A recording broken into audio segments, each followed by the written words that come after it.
neighbors, welcome back to another video of Cooking with Neighbors. My name is Jerry Ellen. Welcome to my channel. I'm so happy to see you here. It is my pleasure to have you here, believe me. Today I am making a poutine, and this is for my good friend Robert over in the UK. He's a viewer here, been a long time viewer, and I appreciate that, Robert. And a lot of you are returning viewers, and I appreciate that support and love that you show. And anybody that's new, welcome. I appreciate every single person here. I hope that you decide to subscribe today. Making the poutine. So I'm just peeling these russet potatoes just because I think it'll look good for the video. But you can leave the, give them a really good scrubbing. Take off any little pieces, and you could cut the fries, leaving the skin on. But I'm taking the skin off, and then I'm going to cut them relatively the same size, using this to give it a crinkle look, and put it in some water. And I'm going to put them in the fridge. And the cold water, and being cold water, keeping it in the fridge for a couple of hours, you get a nice crispy chip. Okay, I'm going to cut these. They can be different lengths, but as long as they're relatively the same thickness. I turn a flat piece there.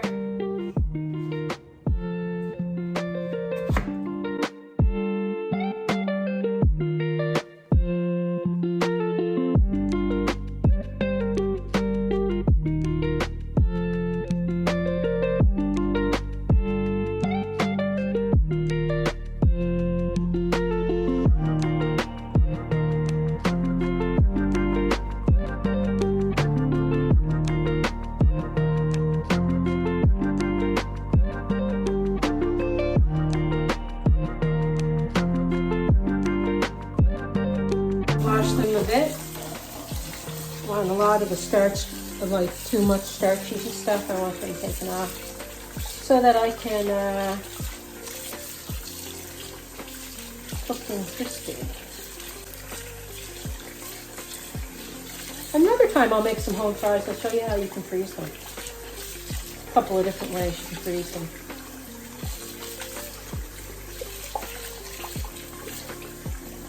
Because sometimes I'll just make my own bags of fries, so you don't end up with too much of the preservatives and salts and everything that are in restaurant fries or sometimes in some of the frozen. And I'm going to put this, place it in the refrigerator for a couple hours. On this channel so far I have a Newfie poutine and I have a breakfast poutine. So I'm going to start a poutine playlist, and you're going to get to have all kinds of different poutines, okay? Just bring you some that I hope that you'll find enjoyable. The toppings that I'm going to use, of course, gravy and the cheese curds. That is the classic poutine, and I'll show you the cheese curds shortly. But I'm going to get some toppings going. Then I'm going to get the gravy going. And with the toppings, one of them is bacon. I have chicken bacon. Use whatever bacon you want. This is a farmer's poutine, okay? And mushrooms. I'm going to saute some mushrooms. And some onion. And I have some frozen peas that I'm going to be taking out. But don't click off just because you know what I'm doing.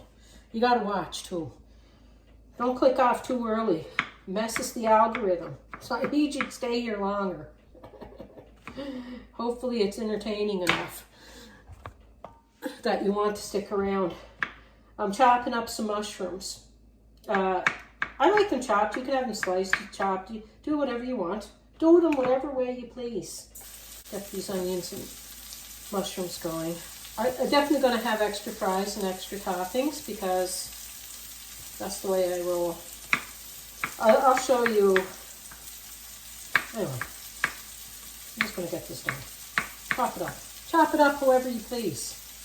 I already said that. This is actually the same day that I made Heaven in a Pan dessert. Oh my gosh. I hope that you watch that video and learn how to make that because it is spectacular.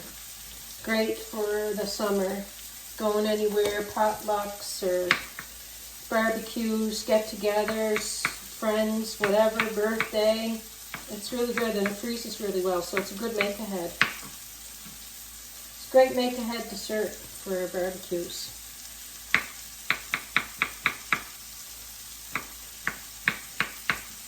And this is just great. We don't have poutine often. It is a treat. Sometimes we bake up the fries, but today I'm going to fry them. These will wilt down a lot. I'm going to salt and draw out some of the water. Start chopping my onion.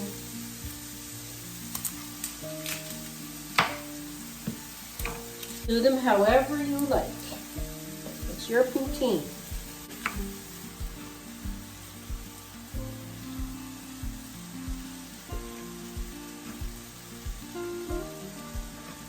You want them more fine, you go right ahead.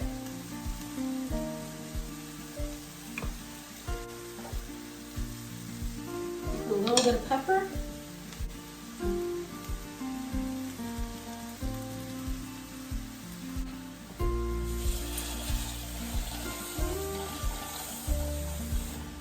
Half a cup of peas per order. Okay, so I did my mushrooms and onions. Mushrooms and onions are sautéed. Our onions are a bit soft and everything now. So now I have my pack of bacon. Just cut up into pieces. Try to keep them relatively the same size. It's a 375 gram pack. Now I will be using all of it today, but I'm doing up the whole thing so I can refreeze what I'm not going to use for toppings for baked potato, like twice baked potato, also for toppings on salads or whatever. So I'm just going to take out what I need today.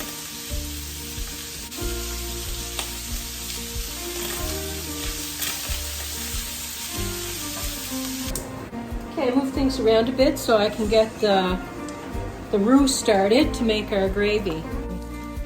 So I just move some things around a bit. And I'm going to continue cooking the bacon over there. 4 tablespoons of butter. Melt it. Melt that butter in there. Just over a medium high for a second here. Okay. I'm going to add a little bit of pepper and salt to taste. And I could add more at the end too. It's putting a little bit to get started. And salt this in.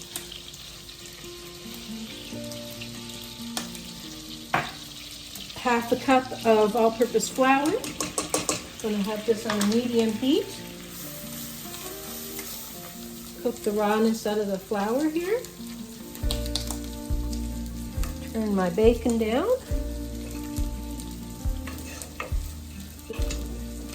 And you'll start to smell a nuttiness coming from the flour.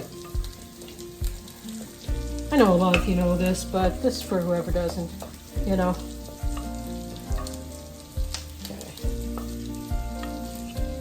Okay. It's 84 degrees over here today in Fahrenheit, something like 29 degrees Celsius. So now I have 1 cup of chicken broth. I'm going to get a whisk. And I have 2 cups of beef broth. Okay. Get my whisk.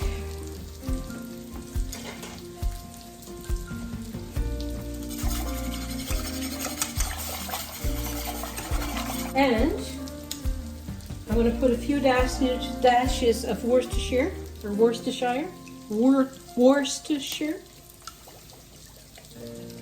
About 5 or 6 dabs of that. Do ya? Also, a tablespoon of, if you have tomato paste or ketchup. I find that there's just a little bit of richness in there. Just a tablespoon. You can use a little bit of tomato paste. But if you're doing the tomato paste, I put it in with the roux the last few seconds of cooking, like last 30 seconds of cooking the roux. And I cook the tomato paste, the rawness of the tomato paste off. But because I'm using ketchup, I put it in doesn't matter. I can just put it in now. And this is going to start to come to a boil, and it's going to start to thicken, and I'm going to taste it and stuff to see if it needs salt and pepper. Turn off my bacon. The peas, you can add a little pinch of sugar, tablespoon of sugar into the water if you feel like it. I don't, but I know some people like to have their peas a little sweet. So just you could add a little bit of sugar to the water when you're heating up your peas. I use about, I'm going to turn this down.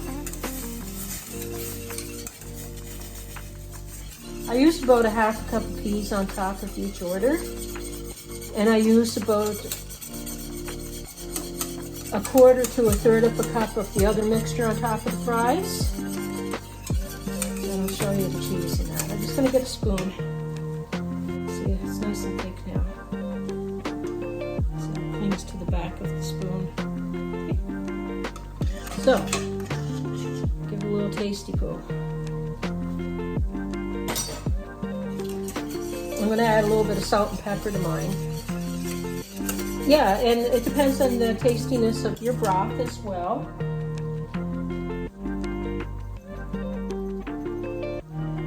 And your preference for salt and pepper.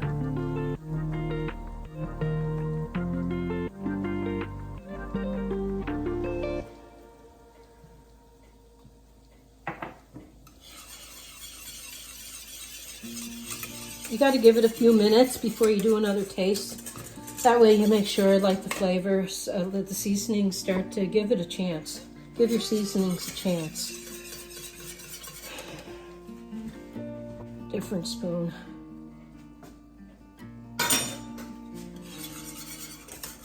Yep. I'll heat that up then it gets in.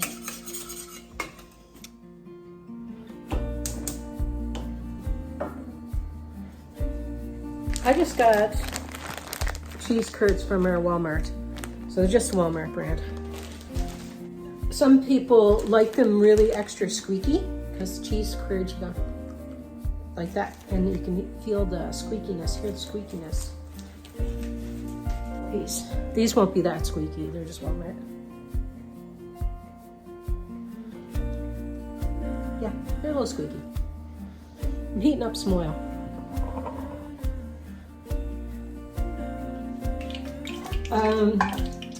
You can blanch your fries, so cook them part way and then remove on a lower heat, and then remove them, let them drip a bit for a few minutes or so, and turn up your oil and cook at a higher temperature to finish cooking them. I'm just going to straight up fry, but I'll put that little bit of information across the screen.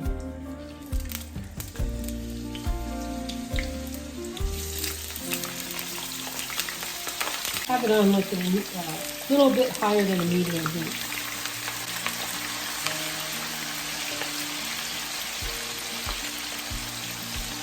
I'm gonna get something to put these in and see how to plate them, because this looks so cute. A boat of fries, but this is only a small fry. Boat of fries and load it up with the stuff. Let's see. Probably just put them on a plate. These are a bit smaller than I was thinking. If you need to add more broth or water to thin out your gravy to your desired thickness, you can. We like it leaning towards more the thick side than the thin side for the poutine, so it clings on to the fries and gravy, the fries and cheese a bit. Excuse the sound of the fan. Pick these up. Watch this. Watch how this is built. This deliciousness.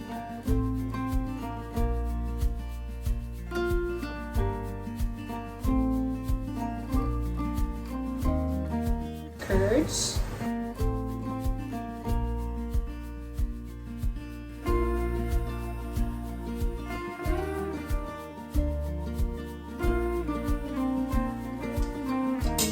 Oh, some salt too.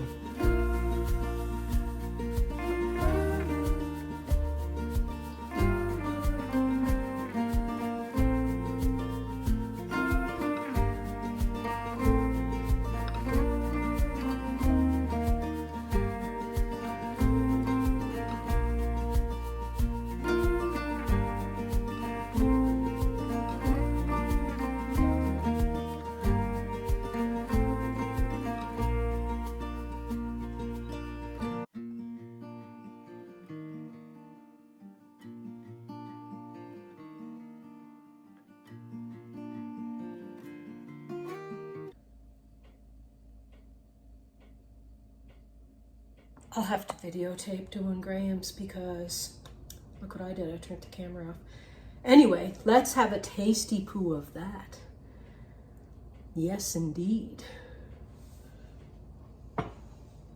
Thank goodness I didn't build Graham's yet. So I'll build Graham's and insert that before the tasty poo. Do these things. Farmer's poutine right there. Let's get a tasty poo.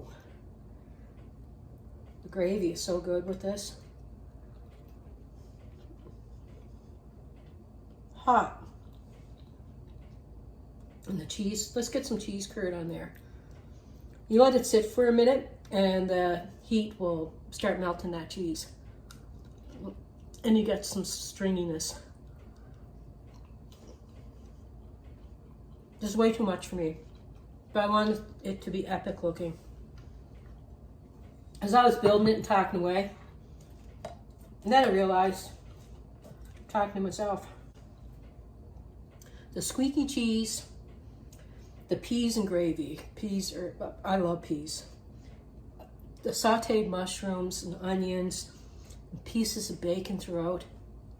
It's magnificent. It's awesome. It is a must. I'm telling you right now.